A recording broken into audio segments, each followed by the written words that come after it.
Clay mining within the Shama District has been banned. The district chief executive of Shama, Joseph Amwa, announcing the ban at a meeting attended by the clay miners and regulators, said it has become necessary due to the complaints by locals and also the non-existence of permits for miners to operate.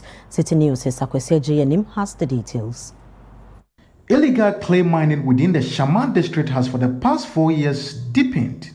The establishment of Keda Ceramics and Twyford Keda, whose primary raw material is clay, has also increased demand for clay.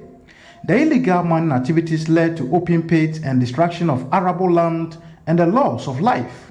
After several failed attempts to regularize clay mining, the Chief Executive Director of the Environmental Protection Agency, who is on a tour of the Western region, has stepped in to deal with the matter. The damage caused to the environment, the landscape, as per illegal clay mining and winning and all that. We most often talk about artisanal, small-scale gold mining activities that are illegal, galamseys, and we tend to forget, or we tend to gloss over some of these things that are equally inimical and causing a lot of damage and risk to people's life and properties. So I've asked my director to take me around to some of these mined but left over areas. We got to see how best we have to reclaim all those and then find out those who really are culpable and let them pay for their cost. Meanwhile, the human resource manager of Twyford Keda refuted buying from illegal clay miners.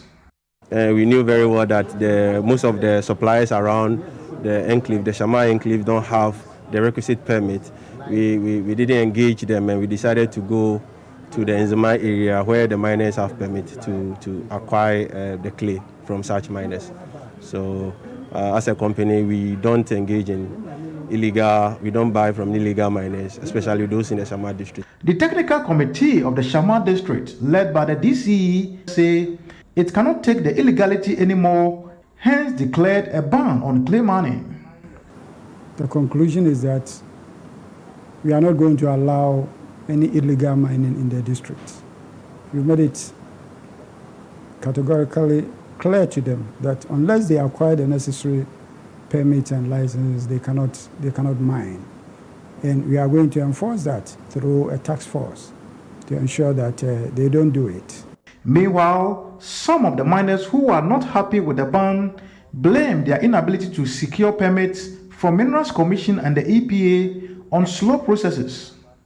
We have people amongst us who have started the process. Some people have started the process and they are about 3 years within the process and they have still not gotten the license. Are you getting my point? You saw one guy stood up speaking about the same thing. So if I'm applying for a license, that is taking me close to 3 years to get a license or even more to get a license. What at all am I going to do in the concession? You know the clay is not deposited as gold.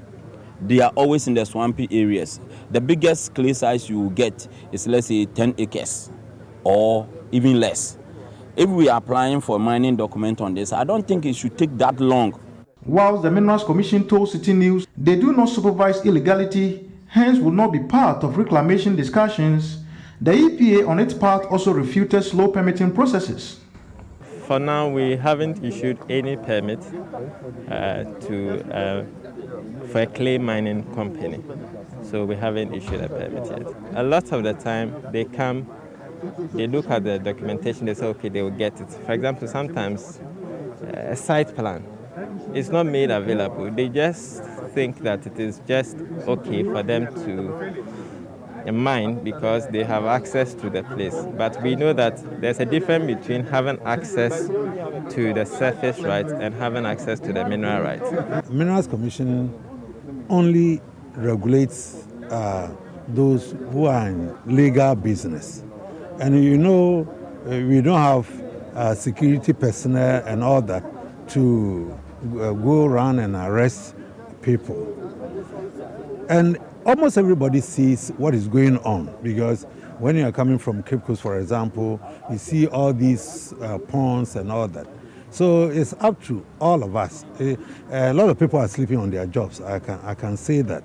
This is how the assemblyman of Supom Dunkwao, whose community has been devastated by the illegality, reacted to the ban. In fact, it's a very good news to myself and my community because it's quite a long ago we have been fighting on this clay mining. And as today, the Mineral Commission, the EPA, and then the Assembly have said categorically that they have banned the clay mining. Myself and my unit committee people, we are going to be a watchdog.